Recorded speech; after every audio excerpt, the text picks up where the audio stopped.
Hello viewers, আসসালামু আলাইকুম। আজকের 30 বা 40 মিনিটের বেসিক ইংলিশ গ্রামারের ক্লাসটা করার পর যদি আপনি একটা ইংরেজি বাক্যকে 32টা ইংরেজি বাক্যে রূপান্তর করতে পারেন, অথবা একটা বাক্য থেকে আপনি 32টা বাক্য তৈরি করতে পারেন, তাহলে আপনার কাছে কেমন লাগবে? আমি আশা করি খুবই ভালো লাগবে। তাহলে বন্ধুরা, সেই পর্বটা হচ্ছে আজকের পর্বটা দেখার পর আমি আপনাকে এই গ্যারান্টি দিতে পারি, যদি আপনি আমার আগের পর্বগুলো দেখে থাকেন। আপনারা জানেন এই পর্যন্ত আমার টোটাল 12টা পর্ব হয়েছে, আজকে আমাদের 13তম পর্ব। এতদিন ধরে আমরা ইংরেজি শিখছি, তাহলে তো আজকে আমরা আমাদের ইন্ট্রোডাকশনটা একটু ভিন্নভাবে শুরু করতেই পারি। Hello viewers, Assalamu alaikum. Welcome to my channel RNS Teaching for Basic English Grammar. Here I am Muhammad Abdul Barik with you. I hope all of you are fine. Today our topic is past tense. In our previous class we discussed present tense in details. After completing this class, I hope you will be able to make 32 sentences from one sentence. So stay with me and enjoy the full video. বন্ধুরা, এই যে আজকে আমি আমার ইন্ট্রোডাকশনটা দিলাম বা ক্লাসের ইন্ট্রোডাকশনটা ইংরেজিতে শুরু করলাম, কেমন লাগলো? এইগুলো আসলে আমি আমার আগের যে 12টা ক্লাস করিয়েছি তার ভিত্তিতেই বলেছি, তার ভিত্তিতে এখানে ইংরেজিগুলো বলা হয়েছে। এর অর্থ হচ্ছে যে আমরা এখন পর্যন্ত যে ক্লাসগুলো করেছি তা দিয়েও আমরা অনেক কিছু বলতে পারি। বন্ধুরা, মূল ক্লাসে যাওয়ার পূর্বে যারা আমার চ্যানেলে নতুন, বরাবরের মতো আমি তাদেরকে বলবো প্লিজ সাবস্ক্রাইব করুন এবং বেল বাটনে ক্লিক করে রাখুন নতুন নতুন ভিডিও পেতে। আর না টেনে পুরো ভিডিওটা দেখবেন, একটি কথাও আপনি বাদ দিবেন না। বেশি বেশি করে লাইক, শেয়ার এবং কমেন্টস তো করবেন। আর অবশ্যই আমার পূর্বের পর্বগুলো ধারাবাহিকভাবে দেখে আসবেন। ইংরেজি শেখার জন্য আপনার অনুশীলন করা খুবই গুরুত্বপূর্ণ।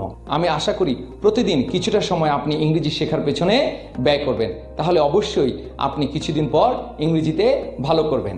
আমি আগেই বলেছিলাম, আপনি একটা টার্গেট নেন এবং সেই টার্গেটের দিকে আপনি ধীরে ধীরে এগিয়ে যান। আমরা তো আছিই আপনার সাথে।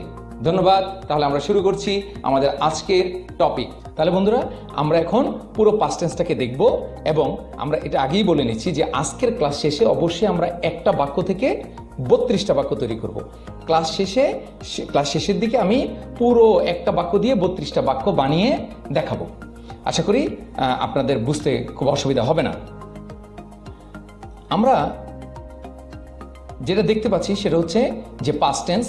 পাস্ট টেন্সের বাংলা হচ্ছে অতীতকাল। এটা আমরা আগেই দেখেছি যখন আমরা টেন্সের আগের পর্বটা দেখেছিলাম। পাস্ট টেন্স বাক্য দ্বারা অতীতকালে কোনো কাজ হয়েছিল, অতীতকালে নিয়মিত বা অনিয়মিত অভ্যাস, অতীতকালে কোনো কাজ চলছিল বা অতীতকালে দুটি কাজ সংঘটিত হয়েছিল এবং একটির পূর্বে আরেকটি সংঘটিত হয়েছিল, এরূপ বুঝালে ভার্বের পাস্ট টেন্স। এখানে প্রত্যেকটা পয়েন্ট আপনাকে মনে রাখতে হবে। কি অতীতকালে কোনো কাজ হয়েছিল, আমরা যদি এগুলো উদাহরণ দিই তাহলে জিনিসটা আরও বেশি ক্লিয়ার হবে। যেমন আমি ভাত খেয়েছিলাম, এ কথার অর্থ বোঝায় যে অতীতকালে আমার খাওয়ার কাজটা অতীতকালে সংঘটিত হয়েছিল। অতীতকালে নিয়মিত বা অনিয়মিত অভ্যাস, তিনি সকালে হাঁটতেন। এই যে সকালে হাঁটতেন, হয়তো উনি প্রতিদিনই হাঁটতেন অথবা মাঝে মাঝে হাঁটতেন, সেটা নিয়মিত হতে পারে, অনিয়মিত হতে পারে। অতীতকালে কোনো কাজ চলছিল, যেমন তিনি কাজটি করছিলেন। এই যে করছিলেন এর মানে অতীতকালে কোনো একটা সময় ধরে তার কাজটা চলছিল। বা অতীতকালে দুটি কাজ সংঘটিত হয়েছিল এবং একটির পূর্বে আরেকটি সংঘটিত হয়েছিল, যেমন ডাক্তার আসার পূর্বে রোগীটি মারা গেল। তাহলে অতীতকালে দুইটা কাজ, একটা হচ্ছে ডাক্তার আসা, একটা হচ্ছে রোগী মারা যাওয়া। রোগী আগে মারা গিয়েছে, ডাক্তার পরে এসেছে।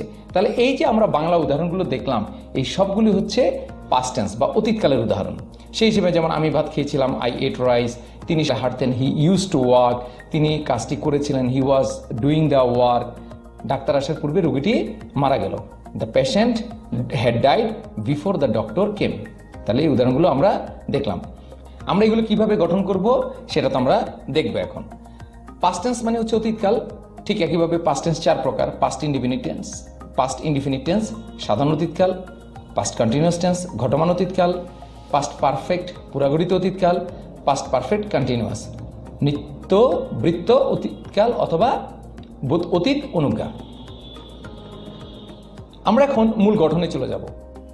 বন্ধুরা, আমরা আগের ক্লাসেই বলেছিলাম যে ইংরেজির মূল স্ট্রাকচার হচ্ছে subject plus verb plus object. এটা আপনি মনে রাখবেন, subject plus verb plus object. এই ভার্বটাকেই খেলাধুলা করে আমাদের বাক্য গঠনের কাজটা চলবে। ঠিক প্রেজেন্ট টেন্সের পর্ব যখন আমরা দেখিয়েছিলাম তখন আমরা বলেছিলাম যে আপনি কিছু জিনিস মুখস্থ করে ফেলবেন, এটা বোঝার দরকার নাই, আপনি খালি মনে করবেন টেন্স অনুযায়ী এটা লাগবে, এটা মুখস্থ করে ফেলবেন। যেমন আমরা প্রেজেন্ট টেন্সের ক্ষেত্রে মুখস্থ করেছিলাম যে প্রেজেন্ট ইনডিফিনিট টেন্সের ক্ষেত্রে মূল ভার্বের present form, subject third person singular number হলে S by S, present continuous টেন্সের ক্ষেত্রে এম ইজ আর। হ্যাঁ, ঠিক একইভাবে এখানেও আপনাকে মুখস্থ করে ফেলতে হবে। কি সেটা? যে পাস্ট ইনডিফিনিট টেন্সের ক্ষেত্রে মূল ভার্বের পাস্ট ফর্ম, একদম মুখস্থ, মূল ভার্বের past form. Past continuous tense was were এবং মূল ভার্বের প্রেজেন্ট ফর্মের সাথে আইএনজি। আপনি যদি একটু কম্পেয়ার করেন, প্রেজেন্ট কন্টিনিউয়াস টেন্সে ছিল সাবজেক্টের পর এম ইজ আর, মূল ভার্বের প্রেজেন্ট ফর্মের সাথে আইএনজি। এখানে হচ্ছে ওয়াজ আর এবং মূল ভার্বের প্রেজেন্ট ফর্মের সাথে আইএনজি। পাস্ট পারফেক্ট টেন্স সেটা হচ্ছে কি হ্যাড প্লাস V3 মানে হচ্ছে মূল ভার্বের পাস্ট পার্টিসিপল ফর্ম। ঠিক একইভাবে যদি আপনি প্রেজেন্ট পারফেক্ট টেন্সের সাথে তুলনা করেন, সেখানে ছিল হ্যাজ হ্যাভ এবং মূল ভার্বের past participle form. Past perfect continuous tense, past perfect continuous tense, এখানে লাগবে হ্যাড বিন প্লাস মূল ভার্বের প্রেজেন্ট ফর্মের সাথে আইএনজি বা V1 প্লাস আইএনজি, যেটা প্রেজেন্ট পারফেক্ট কন্টিনিউয়াস টেন্সের সাথে ছিল হ্যাজ বিন অথবা হ্যাভ বিন এবং মূল ভার্বের প্রেজেন্ট ফর্মের সাথে আইএনজি। এই কয়েকটা জিনিস মুখস্থ করলে আপনি টেন্স বসানোটা ইজি, একদম আপনি সহজে বসিয়ে দিতে পারবেন। আমি আগেই বলেছি যে এই কম্পেয়ার করতে বলার অর্থটা হচ্ছে আপনার আগেরটাকে একটু মেমোরাইজ করা। তাহলে আমরা এটা মুখস্থ করে ফেললাম। মুখস্থ করে এটাকে আমি আবারও বলি, আপনি 2 মিনিট 3 মিনিট 5 মিনিট 10 মিনিট যাই লাগুক আপনি এটা মুখস্থ করবেন। তারপর হচ্ছে মূল স্ট্রাকচারে চলে যাচ্ছি, structure of the past tense, যে ইন্ডিভিজুয়াল যে পাস্ট টেন্সগুলো আছে, যেমন পাস্ট ইনডিফিনিট টেন্স। ঠিক একইভাবে আমরা তো আগেই বলেছি যে সাবজেক্ট আর অবজেক্টের কোনো পরিবর্তন নাই। দেখেন, আপনি যদি সাবজেক্ট সব ঠিক আছে, অবজেক্ট সব ঠিক আছে, শুধুমাত্র মাঝখানে ভার্বগুলো রূপগুলো কি হবে সেটা আমরা বসিয়ে দিয়েছি। এখানে আমরা দেখতে পাচ্ছি যে past indefinite tense subject plus মূল ভার্বের পাস্ট ফর্ম প্লাস অবজেক্ট, এটা আমাদের তো আগেই জানা। Past continuous tense subject plus was were মূল ভার্বের প্রেজেন্ট ফর্মের সাথে আইএনজি, ওই যে আপনি মুখস্থ করেছেন এটা শুধু মাঝখানে বসিয়ে দিচ্ছেন। Past perfect tense subject plus had plus V3 plus object তো আছেই। Past perfect continuous tense subject plus had been plus মূল ভার্বের প্রেজেন্ট ফর্মের সাথে আইএনজি প্লাস অবজেক্ট। তাহলে বন্ধুরা এখানে আমরা কিন্তু এই জিনিসগুলো দেখছি, অর্থাৎ আমরা যদি প্রত্যেকটাকে প্রেজেন্ট টেন্সের সাথে তুলনা করি একদম সহজ। জাস্ট আমি আপনাদেরকে একটু মনে করে দিতে চাই, প্রেজেন্ট ইনডিফিনিট টেন্স ছিল সাবজেক্ট প্লাস মূল ভার্বের প্রেজেন্ট ফর্ম তারপর অবজেক্ট, এখানে হচ্ছে সাবজেক্ট প্লাস মূল ভার্বের past form plus object. Present continuous টেন্সে ছিল সাবজেক্টের পর এম ইজ আর মূল ভার্বের প্রেজেন্ট ফর্মের সাথে আইএনজি, এখানে হচ্ছে সাবজেক্টের পর ওয়াজ আর তারপর মূল ভার্বের প্রেজেন্ট ফর্মের সাথে আইএনজি, অবজেক্ট তো আছেই। প্রেজেন্ট পারফেক্ট টেন্সে ছিল সাবজেক্টের পর হ্যাজ অথবা হ্যাভ এবং মূল ভার্বের পাস্ট পার্টিসিপল ফর্ম, এখানে হচ্ছে সাবজেক্টের পর হেড তারপর মূল ভার্বের পাস্ট পার্টিসিপল ফর্ম, অর্থাৎ সাবজেক্ট প্লাস হেড প্লাস মূল ভার্বের past participle form plus object. Present perfect continuous টেন্সে ছিল সাবজেক্টের পর হ্যাজ বিন অথবা হ্যাভ বিন এবং মূল ভার্বের প্রেজেন্ট ফর্মের সাথে আইএনজি তারপর অবজেক্ট। ঠিক এখানেও সাবজেক্টের পর had been, has been have been, এখানে হ্যাড বিন এবং মূল ভার্বের প্রেজেন্ট ফর্মের সাথে আইএনজি আর অবজেক্ট তো আছেই। আমরা এখন প্রত্যেকটা টেন্সের আলাদা করে দেখব, কাকে বলে, চিনিবার উপায়, গঠন প্রণালী এবং উদাহরণ। বন্ধুরা আমরা কিন্তু আজকে অবশ্যই পাস্ট টেন্সের ক্ষেত্রে একটা বাক্য থেকে কিভাবে 16টা বাক্য তৈরি করা হয় সেটা দেখব, এবং আগের প্রেজেন্ট টেন্স সহ মিলিয়ে 16 এবং এখনকার পাস্ট টেন্স যদি ক্লাসটা শেষ হয় 16, তাহলে 16 32টা বাক্য কিভাবে তৈরি করতে হয় সেটা আমরা দেখব। পাস্ট ইনডিফিনিট টেন্স সাধারণ অতীতকাল, যদি সঙ্গে আসছি, যদি এরূপ বোঝায় যে অতীতকালে কোনো কাজ সম্পাদিত হয়েছে এবং তার ফলাফল আর বিদ্যমান নয়, তাহলে পাস্ট ইনডিফিনিট টেন্স হয়। খেয়াল করতে হবে, কাজটা হয়ে গিয়েছে, তার ফলাফল আর বিদ্যমান নয়। অতীতকালে নিয়মিত বা অনিয়মিত অভ্যাস বুঝালো পাস্ট ইনডিফিনিট টেন্স হয়। আমরা উদাহরণ দিব, উদাহরণ দিলে আমি ব্যাখ্যাটা দিব যে এই কাজটা কি, মানে কিভাবে হয়। আচ্ছা, আমরা আগে চিনিবার উপায়টা জানি যে বাংলা বাক্যে ক্রিয়া শেষে ইলাম, ইলো, ইলে, ইলেন ইত্যাদি যুক্ত থাকে। নিয়মিত বা অনিয়মিত অভ্যাস বুঝাতে ত, তেন বা তাম উল্লেখ থাকে। তাহলে আমরা উদাহরণগুলো দেখি। সংজ্ঞায় ছিল যে অতীতকালে কাজটা সম্পাদিত হয়েছে, তার ফলাফল আর বিদ্যমান নয়, এবং আমরা চিনিবার উপায়টা দেখলাম। আমি ভাত খেয়েছিলাম, তাহলে খেয়েছিলাম অতীতকালে সংঘটিত হয়ে গেছে। এই খেয়েছিলাম কথার অর্থ দ্বারা বোঝায়, আমরা যদি প্রেজেন্ট পারফেক্ট টেন্সের সাথে কিন্তু পাস্ট ইনডিফিনিট টেন্সের একটু পার্থক্য হচ্ছে, ওখানেও কাজটা সম্পাদিত হয়েছে কিন্তু ফলাফল বিদ্যমান, আর এখানে ফলাফল বিদ্যমান নয়। যেমন আমি ভাত খেয়েছি, এই কথার অর্থ হচ্ছে আমার আর ক্ষুধা লাগে নাই, আর আমি ভাত খেয়েছিলাম এই কথার অর্থ হচ্ছে আমার ক্ষুধা লেগেছে। যেমন আমরা আরেকটা উদাহরণ দিয়েছিলাম যে সে বাজারে গিয়েছে, এর মানে সে এখনো আসে নাই, ফলাফল বিদ্যমান। আর যদি বলতাম সে বাজারে গিয়েছিল, তাহলে কি গিয়েছিল, তাহলে অর্থাৎ সে চলে আসছে, আর ফলাফল বিদ্যমান নাই। এই উদাহরণটা যদি আমরা মনে রাখি তাহলে সহজ। যেমন আমি এখন ক্রিয়াপদের সাথে কি আছে, আমি ভাত খেয়েছিলাম, খাওয়ার সাথে ইলাম, সে স্কুলে গিয়েছিল, যাওয়ার সাথে ইলো মানে গিয়েছিল, তুমি বইটি পড়েছিলে, ইলে, পড়েছিলে, এখানে দাগ দেওয়া আছে, লাল মার্ক করা আছে। আপনি গতকাল সকালে হেঁটেছিলেন, ইলেন। তিনি সকালে হাঁটতেন, অতীতকালে নিয়মিত অভ্যাস বা অনিয়মিত অভ্যাস। আমি পত্রিকা পড়তাম। তাহলে এই চিহ্নগুলো যদি থাকে এটা পাস্ট ইনডিফিনিট টেন্স। স্ট্রাকচার তো আমরা জানি, সাবজেক্টের পর মূল ভার্বের পাস্ট ফর্ম প্লাস অবজেক্ট। অতীতকালে নিয়মিত বা অনিয়মিত অভ্যাসের ক্ষেত্রে সাবজেক্টের উপর ইউজ টু অথবা উড হয়। বন্ধুরা, ইউজ টু এবং উড দিয়ে অতীতকালে নিয়মিত বা অনিয়মিত অভ্যাস বুঝাতে আমি একটা ইন্ডিভিজুয়াল ক্লাস নিয়েছি যখন গ্রামারগুলো শুরু করি তার আগে, অর্থাৎ আপনাদের কতগুলি স্ট্রাকচার নিয়ে আমি ক্লাস নিয়েছিলাম। প্লিজ ওই পর্বটা দেখে নেবেন, অতীতকালে নিয়মিত বা অনিয়মিত অভ্যাস বুঝাতে কোনটা হয়, এবং এটা লিঙ্কে দেওয়া থাকবে। তাহলে আমরা এবার উদাহরণগুলি চলে যাই। যেমন আমি ভাত খেয়েছিলাম। বন্ধুরা, আমাদের তো মনেই আছে সাবজেক্ট আর অবজেক্টের কোনো পরিবর্তন হবে না। তাহলে আমি ভাত খেয়েছিলাম, আই এট রাইস। সাবজেক্ট হচ্ছে আই, মূল ভার্বের পাস্ট ফর্ম ইট থেকে এট, তারপর রাইস, আই এট রাইস। আমরা যদি দ্বিতীয় উদাহরণটা দেখি, সেই স্কুলে গিয়েছিল। সাবজেক্ট হি, যাওয়া ইংরেজি হচ্ছে গো। তাহলে স্ট্রাকচার অনুযায়ী মূল ভার্বের past form go went, he went, তারপর হচ্ছে টু স্কুল। তুমি বইটি পড়েছিলে, ইউ রেড দ্য বুক। এখানে একটা ব্যাপার আছে, রিড রেড রেড, আসলে উচ্চারণটা আলাদা কিন্তু বানানটা এক। তাহলে সাবজেক্ট, তারপর মূল ভার্বের পাস্ট ফর্ম, সাবজেক্ট হচ্ছে ইউ, তারপর রিডের পাস্ট ফর্ম হচ্ছে রেড, এবং অবজেক্ট হচ্ছে দ্য বুক। আপনি গতকাল সকালে হেঁটেছিলেন, ইউ ওয়াকড ইয়েস্টারডে মর্নিং। তারপর একটা আমরা উদাহরণ দিয়েছি, তিনি সকালে হাঁটতেন। নিয়মিত বা অনিয়মিত যদি যেটাই বোঝাক, যদি নিয়মিত বোঝায় হি ইউজ টু, তারপর মূল ভার্বের প্রেজেন্ট ফর্ম ওয়াক, আর হি অথবা হি উড ওয়াক, যে কোনো একটা হবে।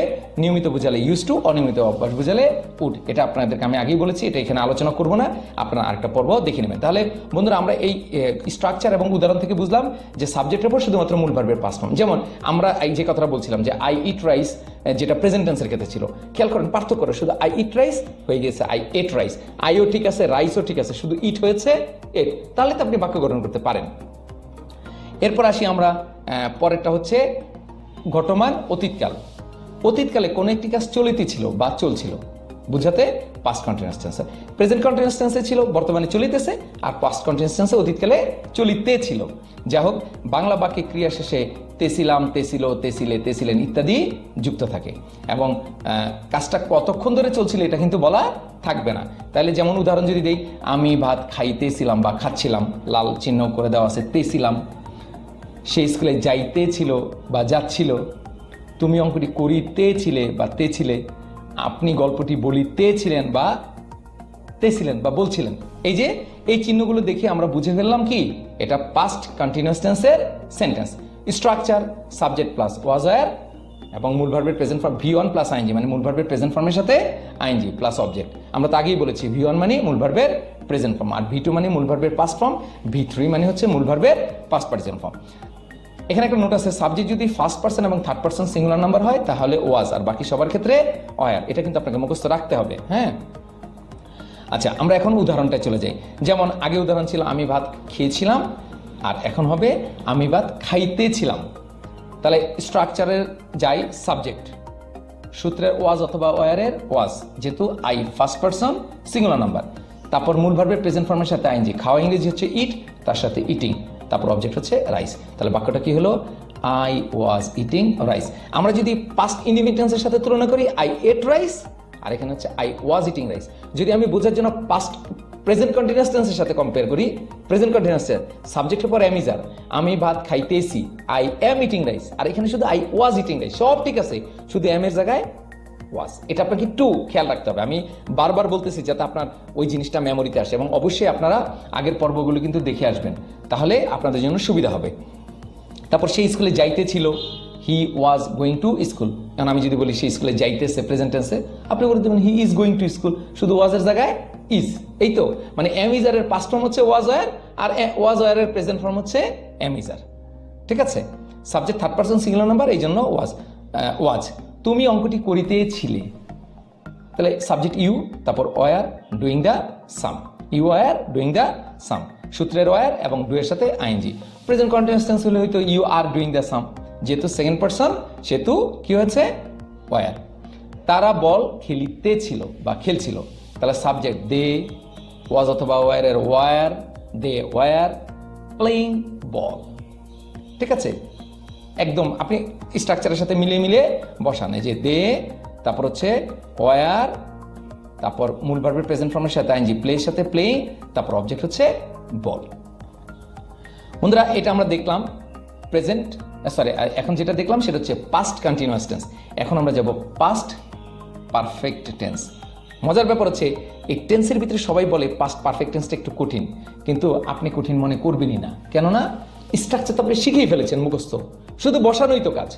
আচ্ছা, এখানে মজার ব্যাপার হচ্ছে দুইটা টেন্সের ব্যবহার হয়, অতীতকালে দুইটা কাজ সংগঠিত হয়। আমরা যদি সংজ্ঞায় দেখি যে পাস্ট পারফেক্ট টেন্স মানে হচ্ছে পুরাগঠিত অতীতকাল, অতীতকালে দুটি কাজ সংগঠিত হয়েছিল এবং একটির পূর্বে আরেকটি সংগঠিত হয়েছিল, এই কথাটা মনে রাখতে হবে।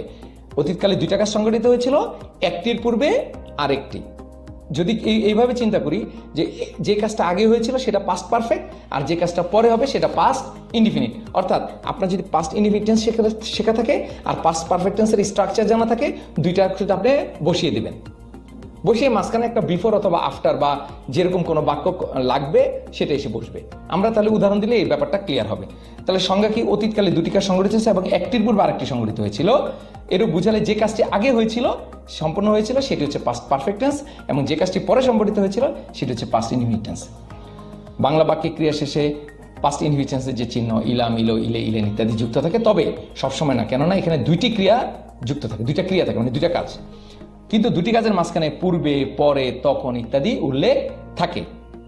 আমরা যদি উদাহরণ দিই তাহলে ক্লিয়ার হবে। যেমন ডাক্তার আসার পূর্বে রোগীটি মারা গেল, ডাক্তার আসার পূর্বে রোগীটি মারা গেল। দুইটা কাজ যুক্ত আছে পূর্বে শব্দ দ্বারা, দুইটা কাজ যুক্ত আছে পূর্বে দ্বারা, তাহলে ডাক্তার আসা এবং রোগী মারা যাওয়া। তাহলে আমি যদি বুঝতে চাই তাহলে কোন কাজটা আগে, রোগী মারা গিয়েছে আগে, এটা হবে পাস্ট পারফেক্ট, ডাক্তার আসা হবে পাস্ট ইনডিফিনিট।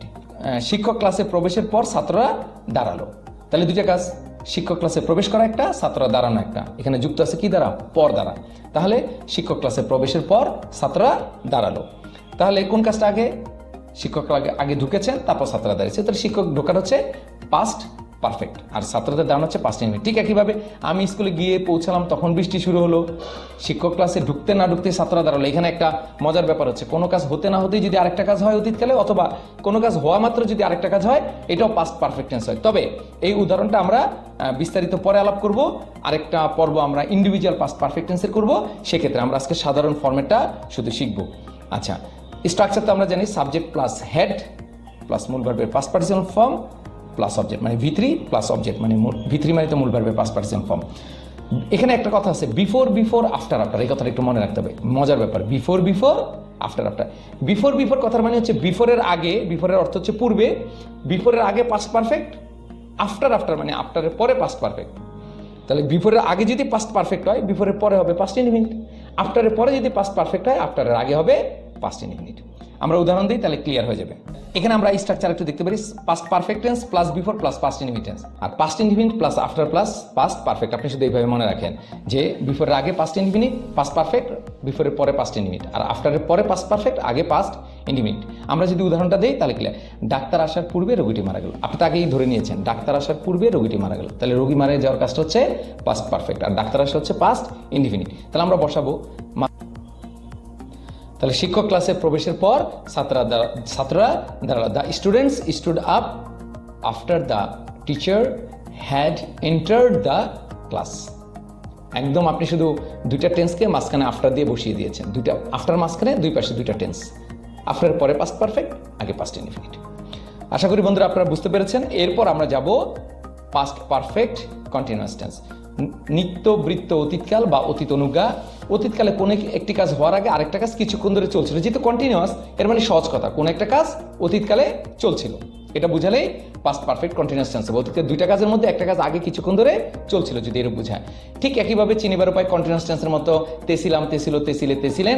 তবে এখানে বাক্যে আমাদের সহজ করে বোঝার জন্য সেটা আমরা যেমন প্রেজেন্ট পারফেক্ট কন্টিনিউয়াস টেন্সে ছিল যাবত অবধি ধরে, এখানেও সেটা থাকবে, ঠিক আছে, এটা উল্লেখ থাকে। যেমন আমরা যদি উদাহরণ দিই, আমরা এখানে আসার পূর্বে তারা 2 ঘন্টা ধরে মাছ ধরছিল, আমরা এখানে আসার পূর্বে তারা 2 ঘন্টা ধরে মাছ ধরছিল। এই যে তারা মাছ ধরছিল, এটা অতীতকালে কিছু একটা সময় ধরে চলছিল, আর আরেকটা কাজ হয়েছিল আমরা এসেছিলাম। তাহলে অতীতকালে দুইটা কাজের মধ্যে একটা কাজ কিছুক্ষণ ধরে চলছিল, যেমন 2 ঘন্টা ধরে তারা মাছটা ধরছিল। এবং এখানে পূর্বে দ্বারা যুক্ত আছে, বাংলা বাক্যে সময়ের পরে ধরে আছে।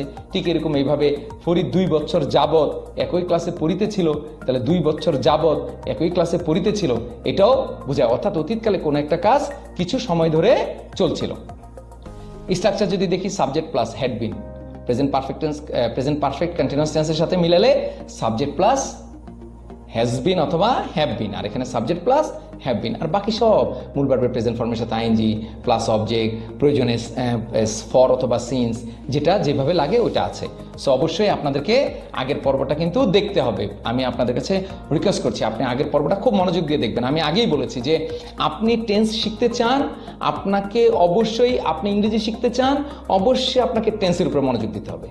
আর টেন্সের উপরে যদি আপনি মনোযোগ দিচ্ছেন, অবশ্যই ইনডিফিনিট টেন্সটাকে আপনি ভালো মতো দেখবেন, বাকিগুলো আপনার কাছে সহজ। ঠিক আছে? সো যেমন আমরা উদাহরণ যদি দিই, ফরিদ 2 বছর যাবত একই ক্লাসে পড়িতেছিল, তাহলে সাবজেক্ট ফরিদ, সূত্রের হ্যাড বিন, পড়া ইংরেজি রিড, তার সাথে আইনজি, তাহলে Farid had been reading in same class for 2 years, যেহেতু 2 বছর যাবত থাকলে ফর হয়।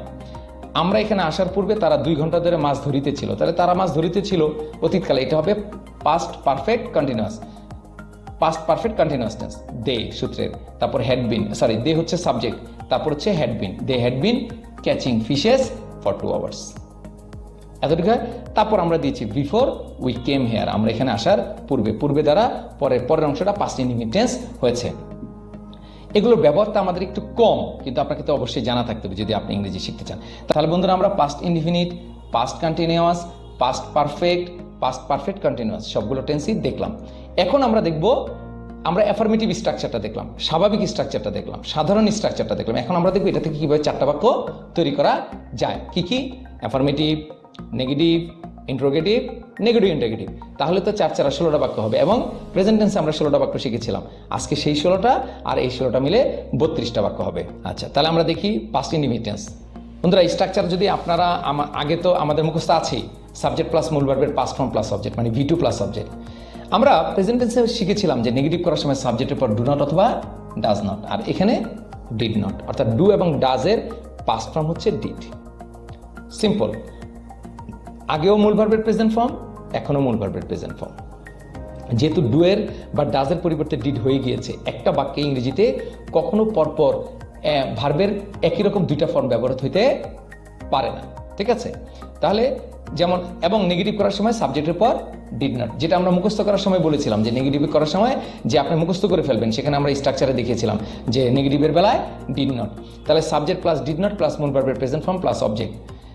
আর নেগেটিভ ইন্ট্রোগেটিভ করার সময় সেই ডিডটাকে আগে নিয়ে আসতে হবে, যেমন প্রেজেন্ট ইনডিফিনিট টেন্স থেকে ডু বা ডাজকে আগে নিয়ে আসছিলাম, এখানে ডিডকে আগে। এবং নেগেটিভ ইন্টিগ্রেটিভ করার সময় সেই ডিডের সাথে যদি সাবজেক্ট প্রনাউন হয় একটা নট আসবে সাবজেক্টের পরে, যদি নাউন হয় ডিডের সাথে একটা নট দিতে পারবো।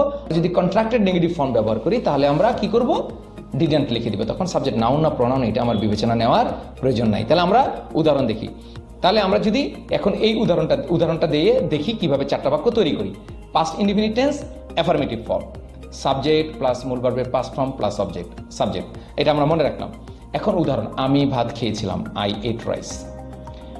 তাহলে নেগেটিভ করার সময় একটা ডিড নট লাগবে, বাংলা হয়ে যাবে আমি ভাত খাইনি, I did not eat rice. I did not, ate হয়ে গিয়েছে ইট, তারপর অবজেক্ট রাইস। অথবা আই ডিডন্ট ইট রাইস, যেটাকে আমরা কি বলেছিলাম, contracted negative form, didn't. Interrogative, আমি কি ভাত খেয়েছিলাম, তাহলে ডিডটা কি হবে, আগেই বলেছিলাম যে অক্সিলারি ভার্বটা ব্যবহার হবে, সেই অক্সিলারি ভার্বটা সামনে আসলেই, সাবজেক্টের সামনে আসলেই কোশ্চেন হয়ে যায়। এগুলো সব ক্ষেত্রে একই রকম, সকল ক্ষেত্রে। তাহলে হচ্ছে ডিড আই ইট রাইস। এরপর যখন আমরা নেগেটিভ ইন্টিগ্রেটিভ করব, আমি কি ভাত খাইনি, তাহলে ডিড, তারপর সাবজেক্ট আই, তারপর নট, যেহেতু সাবজেক্ট হচ্ছে প্রোনাউন। অথবা did I not eat rice, did I not eat rice, অথবা didn't I eat rice, didn't I eat rice. আচ্ছা, আরেকটা উদাহরণ দেখি, সে ভাত খেয়েছিল, তাহলে হি এট রাইস। সে ভাত খায়নি, হি ডিড নট ইট রাইস। ঠিক আগেরটা বাক্যটার সাথে আপনি একটু মিলান, হি শুধুমাত্র আইয়ের জায়গায় হি, আর বাকি সব ঠিক আছে। ডিড নট, মুড ভার্বের প্রেজেন্ট ফর্ম ইট, অবজেক্ট রাইস। ঠিক একইভাবে সে কি ভাত খেয়েছিল, ডিড হি ইট রাইস, সে কি ভাত খায়নি, did he not eat rice, অথবা ডিডেন্ট হি ইট রাইস। আমরা আরেকটা উদাহরণ দিচ্ছি, মামুন ভাত খেয়েছিল। এটা একটু উদাহরণটা দেওয়ার কারণটা হচ্ছে যে মামুন নাউন হলে কেমন হয় সেটা দেখার জন্য আমরা এই উদাহরণটা। মামুন ভাত খেয়েছিল, মামুন এট রাইস। মামুন ভাত খায়নি, Mamun did not eat rice. Mamun কি ভাত খেয়েছিল, did Mamun it rice, did আগে মামুনের। মামুন কি ভাত খায়নি, did not Mamun eat rice. নটটা ডিডের সাথেই বসেছে, কেন মামুন হচ্ছে নাউন। অথবা ডিডেন্ট মামুন ইট রাইস। আচ্ছা, এরপর আমরা দেখি পাস্ট কন্টিনিউয়াস টেন্স, ঘটমান অতীতকাল। তাহলে আমরা কিন্তু পাস্ট ইন্ডিভিজুয়ালসের 4টা বাক্য তৈরি করে ফেললাম। পাস্ট কন্টিনিউয়াস টেন্স, ঘটমান অতীতকাল। ঠিক স্ট্রাকচার তো আমাদের মুখস্থ, সাবজেক্ট প্লাস ওয়াজ আর এবং মূল ভার্বের প্রেজেন্ট ফর্মের সাথে আইএনজি প্লাস অবজেক্ট। তাহলে আমি ভাত খেয়েছিলাম, কিন্তু কন্টিনিউয়াস টেন্সের ক্ষেত্রে হবে আমি ভাত খাইতেছিলাম। তাহলে আই ওয়াজ ইটিং রাইস, এই উদাহরণটা আমরা আগেই দেখেছি। নেগেটিভ করার সময় ওয়াজ অথবা ওয়ারের পর একটা নট। এটা কিন্তু আমরা সকল বেলায় বলেছি যে অক্সিলারি ভার্ব থাকবে তারপর একটা নট দিলেই সেটা নেগেটিভ। এখন আপনি ইচ্ছা করলে যদি পাস্ট ইন্ডিভিজুয়াল টেন্সের সাথে তুলনা করেন, তাহলে I did not eat rice, এখানে হচ্ছে I was not eating rice. আপনি যদি প্রেজেন্ট কন্টিনিউয়াস টেন্সের সাথে তুলনা করেন, তাহলে আপনাকে আরো বুঝতে সুবিধা হবে। ওখানে ছিল আই এম ইটিং রাইস, আর এখানে হচ্ছে আই ওয়াজ ইটিং রাইস। ওখানে ছিল নেগেটিভের বেলা ছিল আমি ভাত খাইতেছিলাম, আমি ভাত খাইতেছি না, এটা ছিল প্রেজেন্ট কন্টিনিউয়াস টেন্স উদাহরণ। আমি ভাত খাইতেছি না, I am not eating rice. আর এখানে হবে আমি ভাত খাইতেছিলাম না, I was not eating rice. আচ্ছা, ইন্ট্রোগেটিভ করার বেলায় শুধু এই ওয়াজ অথবা ওয়ারটা আগে চলে আসবে। আমি কি ভাত খাইতেছিলাম, was I eating rice. Present continuous টেন্সের বেলায় কি করেছিলেন, এম অথবা ইজ অথবা আর কে আগে নিয়ে আসছিলেন। তাহলে নেগেটিভ আমি কি ভাত খাইতেছিলাম না, was I not eating rice, অথবা wasn't I eating rice. Eating rice, wasn't I eating rice. তারা ভাত খাইতেছিল বা খাচ্ছিল, they were eating rice. Negative, তারা ভাত খাইতেছিল না, দে ওয়ার নট, শুধু ওয়ারের পর একটা not, they were not eating rice. তারা কি ভাত খাইতেছিল বা খাচ্ছিল, ওয়ার দে ইটিং রাইস। তারা কি ভাত খাইতেছিল না, were they not eating rice. অথবা weren't they eating rice, weren't they eating rice. এরপর আমরা আসি past perfect tense. Past perfect tense কি? পাস্ট পারফেক্ট হচ্ছে পুরো গঠিত অতীতকাল। মূল ঘটনা তো আমরা জানি যে সাবজেক্টের পর মূল ঘটনা হচ্ছে অতীতকালে দুইটা কাজ হয়েছিল, এর মধ্যে যে কাজটা আগে সেটা পাস্ট পারফেক্ট, পরের অংশটা পাস্ট ইনডিফিনিট। গঠন প্রণালী আমরা জানি সাবজেক্টের পর হ্যাড এবং মূল ভার্বের পাস্ট পার্টিসিপেন্ট ফর্ম। তাহলে এই স্ট্রাকচার আমাদের জানা আছে। তাহলে সে আসার পূর্বে আমি ভাত খেয়েছিলাম, সে আসার পূর্বে আমি ভাত খেয়েছিলাম। তাহলে কি হলো, I had eaten rice. Structure subject plus had, সূত্রের হ্যাড, মূল ভার্বের পাস্ট পার্টিসিপেন্ট ফর্ম, ইট থেকে ইটেন, তারপর রাইস অবজেক্ট, তারপর পূর্বে যেহেতু আছে তাহলে বিফোর। এরপর হচ্ছে সে আসাটা হচ্ছে পাস্ট ইন্ডিভিজুয়াল, হি কেম, কাম থেকে কেম, হি কেম। ঠিক আছে, তাহলে নেগেটিভ যদি আমরা করি, সে আসার পূর্বে আমি ভাত খাইনি, শুধু হ্যাডের পর একটা not, I had not eaten rice before he came. আপনি লিখে লিখে দরকার হয় প্র্যাকটিস করবেন। আপনি একটা বাক্য দিয়ে লিখবেন, লিখে দেখবেন, প্র্যাকটিস করবেন, দেখবেন আপনার কাছে ইজি হয়ে গিয়েছে। প্লিজ অনুশীলন, practice makes a man perfect, এটা আমরা জানি। আমরা যত কথাই বলি, আমরা যত স্পোকেনের ক্লাস করি, আমরা যত শর্টকাটে ইংরেজি শিখতে যাই না কেন, আমি যদি প্র্যাকটিস না করি, আমি যদি না লিখি, আমি যদি না বলা প্র্যাকটিস করি, আমাকে মানে একদম ইংরেজি শিক্ষকগুলা খাওয়াই দিলেও এটা কোনো কাজে আসবে না। আপনারা ওইভাবে মনে রাখবেন যে সেটাকে এইভাবে মানতে হবে। তাহলে কি হবে, নেগেটিভের বেলায় I had not eaten rice, মানে I had not eaten rice before he came, অথবা আই হ্যাডন্ট ইটেন রাইস। তারপর হচ্ছে সে আসার পূর্বে কি আমি ভাত খেয়েছিলাম, ইন্ট্রোগেটিভ, হ্যাডটা শুধু আগে, had I eaten rice before he came. সে আসার পূর্বে নেগেটিভ ইন্টারগেটিভ, সে আসার পূর্বে কি আমি ভাত খাইনি, had I not eaten rice before he came, অথবা hadn't I eaten rice before he came. Clear? এখানে আরেকটা উদাহরণ দেওয়া আছে, ডাক্তার আসার পূর্বে রোগীটি মারা গেল, the patient had died before the doctor কেম। আমরা তো উদাহরণ আগেই দেখেছি, বুঝেছি। ও নেগেটিভ করার সময় হ্যাডের পর নট, ডাক্তার আসার পূর্বে রোগীটি মারা যায়নি, the patient had not died before the doctor came. Interrogative, doctor আসার পূর্বে কি রোগীটি মারা গিয়েছিল, had the patient died before the doctor came. Doctor আসার পূর্বে কি রোগীটি মারা যায়নি, had not the patient died before the doctor কেম। এখানে দি পেশেন্ট কিন্তু নাও, অথবা hadn't the patient died before the doctor কেম। আমরা যদি এরপরে যাই, যে এখানে কিন্তু আমরা 4টা বাক্য করা শিখে ফেলাম, এখান থেকে আমরা শিখে ফেলাম 4টা বাক্য। এখন যদি আমরা পাস্ট পারফেক্ট কন্টিনিউয়াস টেন্সে যাই, তাহলে আমাদের এটা শেষ হয়ে যাবে পাস্ট টেন্সের মানে মূল বিষয়টা বোঝা। কিন্তু এরপর আমরা একটা বাক্য থেকে কিভাবে 32টা বাক্য তৈরি করতে হয় সেটা কিন্তু আমরা আজকে করে দেখব লাস্টে। হ্যাঁ, তাহলে এটা আমরা জানি পাস্ট পারফেক্ট কন্টিনিউয়াস টেন্স মানে হচ্ছে অতীতকালের দুটি কাজের মধ্যে একটি কাজ আগে থেকেই বা কিছুক্ষণ সময় ধরে চলছিল, সময়টা উল্লেখ করা থাকবে। Structure subject plus had been এবং মূল ভার্বের প্রেজেন্ট ফর্মের সাথে আইএনজি প্লাস অবজেক্ট। যেমন মামুন 20 মিনিট ধরে ভাত খাইতেছিল বা খাচ্ছিল। মামুন সূত্রের সাবজেক্ট সূত্রের হ্যাড বিন, তাহলে মামুন হ্যাড বিন আপনি বসান সূত্রে মামুন সাবজেক্ট, তারপর হ্যাড বিন সূত্রে মূল ভার্বের প্রেজেন্ট ফর্মের সাথে আইএনজি। খাওয়া ইংরেজি হচ্ছে ইট, তাহলে ইটিং, তারপর object rice, Mamun had been eating rice, তারপর ফর যেহেতু 20 মিনিট ধরে আছে তাহলে ফর 20 মিনিটস। মামুন 20 মিনিট ধরে ভাত খাইতেছিল না বা খাচ্ছিল না, তাহলে মামুন হ্যাড নট, এটা তো আমরা জানি হেডের পর একটা নট দিলেই নেগেটিভ হয়ে যাবে। মামুন হ্যাড নট অথবা hadn't been eating rice for 20 minutes. Mamun কি 20 মিনিট ধরে ভাত খাইতেছিল? Had Mamun been eating rice for 20 minutes. Mamun কি 20 মিনিট ধরে ভাত খাচ্ছিল না বা খাইতেছিল না? Had not Mamun been eating rice, had not Mamun, had not Mamun, Mamun যেহেতু নাউন এই জন্য নটটা আগে। Had not Mamun been eating rice for 20 minutes or hadn't Mamun been eating rice for 20 minutes. এখানে এটা আমরা বোঝার পর আমরা আরেকটা উদাহরণ দিয়েছি বোঝার পর। সকাল থেকে বৃষ্টি হইতেছিল বা হচ্ছিল, এগুলো কিন্তু আমরা দৈনন্দিন জীবনে ব্যবহার করি। যেমন তাহলে কি বৃষ্টির সাবজেক্ট হচ্ছে ইট, এটা আমরা জানি। তাহলে it had been raining since morning, যেহেতু থেকে আছে। সকাল থেকে বৃষ্টি হইতেছিল না বা হচ্ছিল না, it had not been raining since morning. সকাল থেকে কি বৃষ্টি হইতেছিল? Had it been raining since morning. সকাল থেকে কি বৃষ্টি হইতেছিল না, নেগেটিভ ইন্ডিকেটিভ, বা হচ্ছিল না, had it not been raining since morning. It হচ্ছে প্রনাউন, অথবা hadn't it been raining since morning. বন্ধুরা আমরা কিন্তু দেখতে দেখতে কিন্তু 16টা বাক্য কিভাবে তৈরি করা হয় সেটা শিখে ফেললাম। বন্ধুরা আমরা তো এতক্ষণ দেখলাম কিভাবে বাক্যগুলো affirmative, negative, interrogative, negative interrogative করতে হয়। আমরা যদি এখন একটু রিফ্রেশ করি, যে আমরা যে এতক্ষণ দেখলাম এটাকে আমরা একটু রিফ্রেশ করব, তাহলে আমাদের এটা কেমন দাঁড়ায় আপনারা আমার সাথে বলতে পারেন। Past indefinite tense subject plus মূল ভার্বের past form plus object. Negative করতে গেলে ডিড নট, একটু মুখস্থ। আচ্ছা, ইন্টারোগেটিভ করার সময় ডিডটা সাবজেক্টের আগে, নেগেটিভ ইন্ডিকেটিভ করার সময় ডিডের সাথে নট অথবা সাবজেক্টের পরে নট, নাউন প্রোনাউন বুঝে। পাস্ট কন্টিনিউয়াসে সাবজেক্টের পর ওয়াজ ওয়্যার, মূল ভার্বের প্রেজেন্ট ফর্মের সাথে আইএনজি। নেগেটিভ করার সময় ওয়াজ অথবা ওয়্যারের পর নট, ইন্টারোগেটিভ করার সময় ওয়াজটা আগে, ওয়াজটা অথবা ওয়্যারটা আগে। নেগেটিভ ইন্ডিকেটিভ করার সময় ওয়াজ ওয়্যারের সাথে নট অথবা সাবজেক্ট দিয়ে একটা নট হবে। Past perfect tense subject plus had plus মূল ভার্বের past person form plus object. Negative করার সময় হেডের পর একটা নট, আর ইন্টারোগেটিভ করার সময় সেই হেডটা সাবজেক্টের আগে। নেগেটিভ ইন্টিগ্রেটিভ করার সময় সেই হেডের সাথে একটা নট হবে, যদি নাউন হয় আর প্রোনাউন হলে সাবজেক্টের পর একটা নট বসবে। আর পাস্ট পারফেক্ট কন্টিনিউয়াস টেন্স সাবজেক্টের পর হ্যাড বিন এবং মূল ভার্বের প্রেজেন্ট ফর্মের সাথে আইএনজি। তাহলে আমরা যদি এখন কম্পেয়ার করি, আমরা যদি এখন বুঝতে চাই, তাহলে কি হলো, নেগেটিভ করতে চাই তাহলে সাবজেক্টের পর হ্যাড বিন এবং মূল ভার্বের প্রেজেন্ট ফর্মের সাথে আইএনজি প্লাস অবজেক্ট। আর নেগেটিভ করার সময় সেই হেডের পর একটা নট, অর্থাৎ subject plus head not been. Interrogative করার সময় সেই হেডটা সাবজেক্টের আগে, তারপর এবং নেগেটিভ ইন্টিগ্রেট করার সময় সেই হেডের সাথে অথবা একটা নট দিতে হবে অথবা সাবজেক্টের পরে একটা নট দিতে হবে। আর যদি আমরা কন্ট্রাক্টেড ফর্ম ব্যবহার করি, সাবজেক্ট নাউন বা প্রোনাউন চিন্তা করার আমাদের কোনো কিছুর প্রয়োজন নাই। বন্ধুরা কেমন হলো?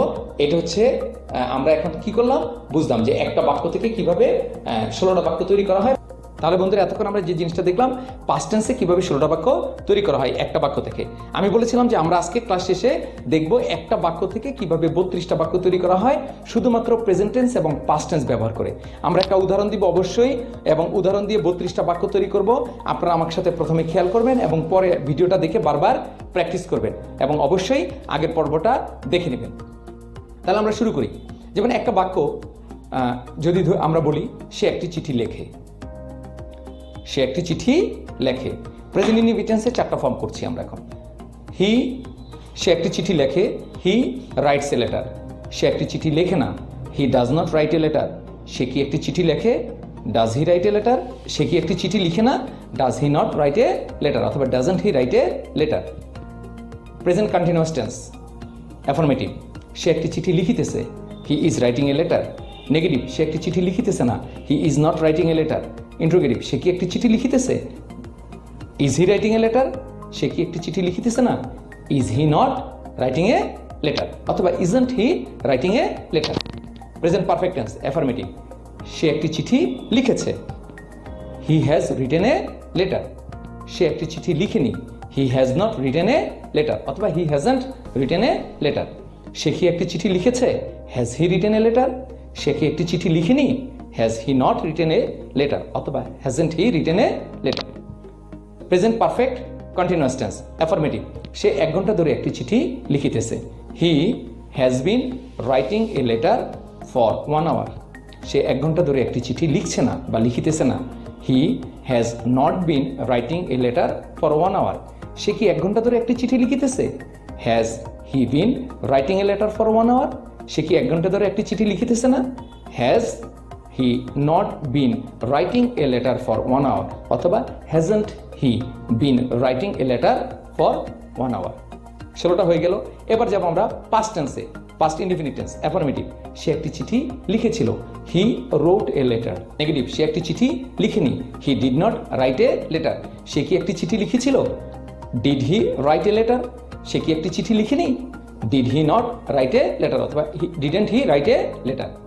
পাস্ট কন্টিনিউয়াস টেন্স, সে একটি চিঠি লিখিতেছিল। Affirmative, he was writing a letter. Negative form, সে একটি চিঠি লিখিতেছিল না। He was not writing a letter. সে কি একটি চিঠি লিখিতেছিল? ওয়াজ হি রাইটিং এ লেটার। সে কি একটি চিঠি লিখিতেছিল না? সে কি একটি চিঠি লিখিতেছিল না? Was he not writing a letter অথবা wasn't he writing a letter. এখন দেখব পাস্ট পারফেক্ট টেন্স, আমি আসার পূর্বে সে একটি চিঠি লিখেছিল। He had written a letter before I came. আমি আসার পূর্বে সে একটি চিঠি লেখেনি। He had not written a letter before I came. আমি আসার পূর্বে কি সে একটি চিঠি লিখেছিল? Had he written a letter before I came. আমি আসার পূর্বে কি সে একটি চিঠি লিখিনি? Had he not written a letter before I came অথবা hadn't he written a letter before I came. Past perfect continuous tense, সে 1 ঘন্টা ধরে একটি চিঠি লিখিতেছিল। He had been writing a letter for 1 hour. সে 1 ঘন্টা ধরে একটি চিঠি লিখিতেছিল না বা লিখছিল না। He had not been writing a letter for 1 hour. সে কি 1 ঘন্টা ধরে একটা চিঠি লিখিতেছিল? Had he been writing a letter for 1 hour. সে কি 1 ঘন্টা ধরে একটি চিঠি লিখতেছিল না বা লিখছিল না? Had he not been writing a letter for 1 hour অথবা hadn't he been writing a letter for 1 hour. তাহলে বন্ধুরা, আমরা একটা বাক্য থেকে কিন্তু 32টা বাক্য করে ফেললাম। অনেক মজার। এভাবে আপনি একটা বাক্য থেকে আরো 2-3টা বাক্য দিয়ে আপনি ধীরে ধীরে প্র্যাকটিস করতে পারেন, দেখবেন আপনার অনেক ভালো লাগবে। যখন আপনি ফিউচার টেন্স শেষ করবেন তখন একটা বাক্য থেকে 48টা বাক্য তৈরি করতে পারবেন। আমরা এভাবেই দেখাবো। আপনাকে অনুরোধ করছি, আপনি আগের পর্বগুলো আমি আবার অনুরোধ করছি, আগের পর্বগুলো আপনারা পর্যায়ক্রমে দেখে আসবেন। আগের পর্বটা তো দেখবেনই এবং ভবিষ্যতের পর্বগুলোর জন্য অপেক্ষা করুন। তাহলে আপনারা বাসায় প্র্যাকটিস করবেন। আজকের মতো বিদায়, আল্লাহ হাফেজ, ভালো থাকুন, ইংরেজি প্র্যাকটিস করুন আনন্দের সাথে, মজার সাথে। ধন্যবাদ, দেখা হবে পরের ক্লাসে।